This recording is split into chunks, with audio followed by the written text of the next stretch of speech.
andito na nga sa akin ngayon guys ang pinaka-advanced na smartphone ngayong 2023. Bakit? Well, it's because etong phone to ay nagngangalang Tecno Spark Go 2024. Diba? Napaka-advanced. Now, sinasabi nila na mas better daw to kumpara dito sa sinabi kong best 3K PHP ng taon na Infinix Smart 8. Kaya naman medyo na-curious talaga ako and tinest ko siya for 1 week. And ngayon, sasabihin ko sa inyo kung eto nga ba talaga ang pinaka-the best na 3,000 pesos bago matapos etong taon. Pagdating sa specs, naku po, 6.6 inch IPS LCD display na meron na ding dynamic bar, 90Hz refresh rate, dual speaker, 5,000 mAh battery, and Unisoc T606 na pang budget gaming na processor. Diba? Sulit. Nabili ko siya sa halagang 3,333 pero kapag available yung voucher guys, ay aabot lang siya ng 2,659. Meron ka ng up to 8GB of RAM and 128GB of storage. So napakasulit naman, diba? Parang ipinapamigay na lang ng Tecno, no? Pero guys, yun na nga, i-unbox natin to and magkaroon tayo ng full review and we will start in 3, 2, 1. Let's go!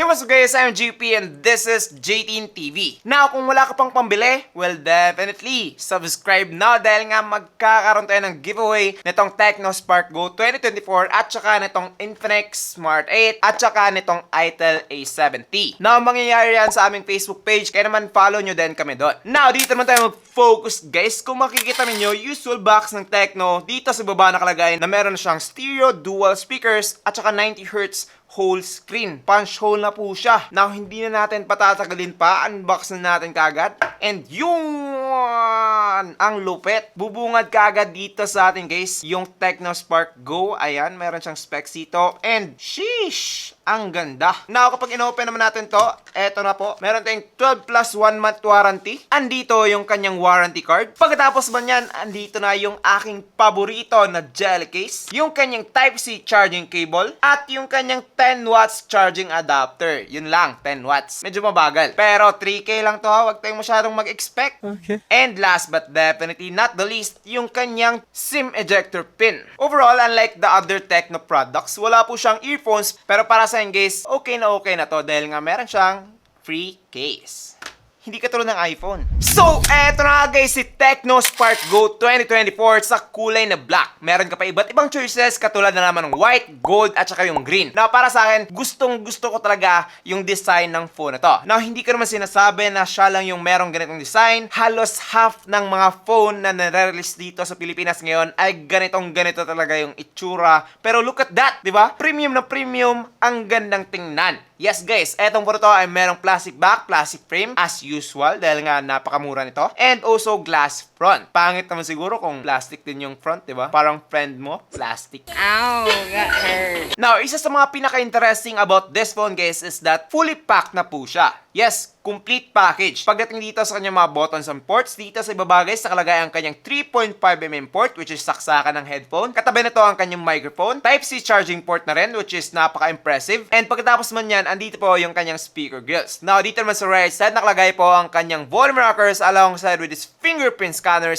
/ power button. Yes guys, nasa side na po yung kanyang fingerprint scanner. So, nakuha na talaga ng Tecno at saka yung Infinix at saka yung Itel yung gusto ng mga tao which is mas madali, mas convenient, and I think na mas futuristic din kumpara doon sa likod na fingerprint scanner which is pangit. Now, dito naman sa left side, nakalagay ang kanyang SIM card tray na naglalaman ng 2 SIM card at isang micro SD card. Yes, complete package na talaga siya. Ngayon, speaking of complete package, yung ibang mga smartphone at this price point guys, wala silang dual speaker which is nandito po sa kanyang top. Yes guys, dual speaker na. 3,000 pesos lang. It's unbelievable. Like legit. Hindi ko talaga maisip kung paano nila nagawa to. Overall, pagdating dito sa kanyang build quality, perfect na talaga etong si Tecno Spark Go 2024. Meron lang siguro silang konting difference ng Infinix Smart 8. Pero guys, ikukumpara ko silang dalawa. Kaya naman, abangan nyo yun. Subscribe na. Now, let's talk about the display of this phone. Yes guys, kung makikita ninyo, meron po siyang 6.6 inch IPS LCD display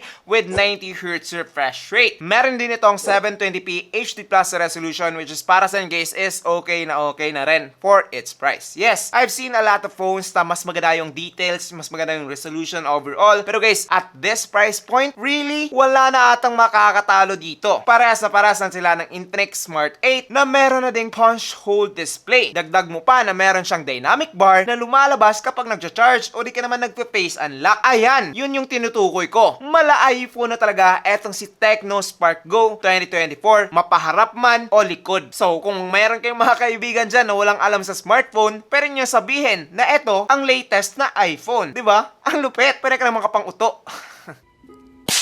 Pero guys, like I've said, lumalabas na ito kapag nag-face unlock o di ka naman nag-charge. Dahil guys, kapag normal usage lang naman, ganito po yung makikita ninyo. Punch hole display, maganda na po siya, malaki. Pwede na to sa mga mama natin, sa mga uncle, pwede sa mga bata. Yes, okay na to. Perfect na to. Dahil nga sa pagkakaalam ko, gusto nila yung madaling makita, yung malaki, and yung hindi lag. Yes guys, hindi na lag. Etong si Tecno Spark Go 2024. With its 90Hz refresh rate, you will have a smoother experience with this phone. Mapa-scrolling man, Facebook, social media, things like that. Smooth na po yan and fast with this phone. At this price point, wala na talagang masabi. 20 out of 10 talaga yung kanyang display. Recommended ko ang phone to sa lahat ng gusto ng budget phone pero maganda yung display. Now, sinasabi ng iba, kapag maganda yung display, maganda yung build quality, tapos 3K lang, edi dun lang yun. Wala na sa processor, wala na sa camera. Well, dun kayo nagkakamali guys. Dito sa kanyang performance ay maganda na po. Yes, mahirap mang paniwalaan. Kahit nga ako, hindi ako makapaniwala sa una guys. Pero, eto ay meron ng Unisoc T606 with octa-core CPU,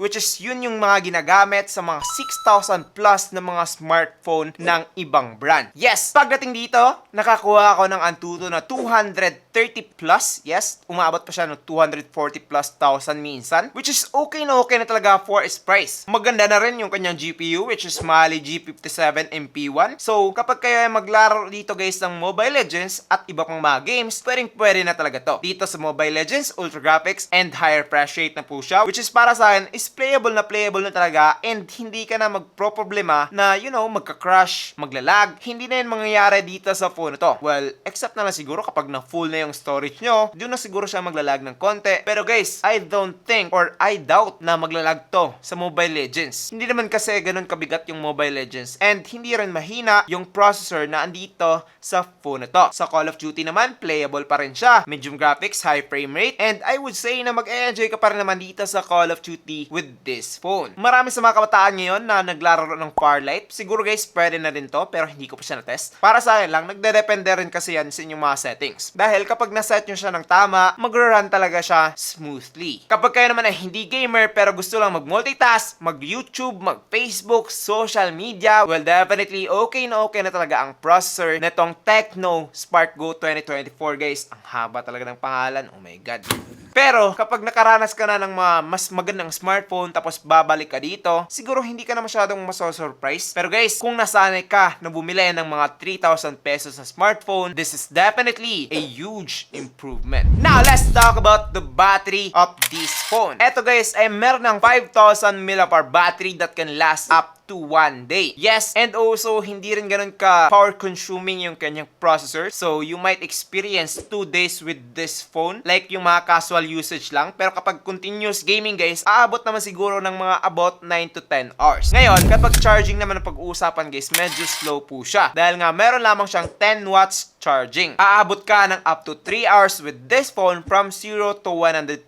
So, ang re-recommend ko sa inyo, i-charge nyo lang siya sa gabi para pagkagising nyo, fully charged and you're ready to go. Now, hindi ko to ginawang last part dahil nga ito yung hindi maganda sa kanya. Ito guys, yung isa sa mga ina-expect ko na talaga na pangit. Dahil nga, 3,000 pesos lang. But, medyo nagkamali ako doon. Dahil nga, kumuha ako ng mga portrait shots with this phone guys in myself. And I would say na for 3,000 pesos, it's amazing. Okay na okay naman ang kanyang quality for its price. Yes, sinasabi ko yun, for its price. Marami pa talagang mas better dito. Like yung mga 70,000 phone, mga 50,000, yun, 10 times better yun. Pero guys, at this price point, this is definitely one of the best. Sakto yung kanyang color production, okay na rin yung kanyang resolution, and yung kanyang color accuracy guys, para sa akin is medyo off ng konti dahil nga hindi siya ganun ka-natural. Pero overall, I would say na this camera would satisfy almost all of you na mga gustong bumili nitong phone na to. Like legit, maganda na talaga siya para sa akin and mararecommend ko na talaga siya para sa lahat ng mga gustong gumamit ng murang smartphone ngayong 2023. Kahit sa selfie guys, okay pa rin yung kanyang quality, pero again, yung kanyang color accuracy lang talaga and pagiging natural yung medyo issue with this phone. Pero guys, 3,000 pesos lang naman kasi to. So, wag na natin masyadong i-stress yan. Ngayon, sa video quality naman tayo. So, eto guys ay aabot na ng up to 1080p at 30fps, both main camera at saka selfie camera. And ngayon, as usual,